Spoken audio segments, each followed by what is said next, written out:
ஆராய்ந்திட வேண்டும் பாடத்தில் ஒரு 1-2 கேள்வி கேட்கலாமா குழந்தைகளா? குதிரையில் இருப்பவர் யார்?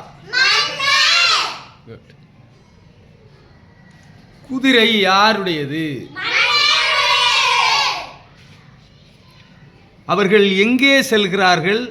எதற்காக செல்கிறார்கள்?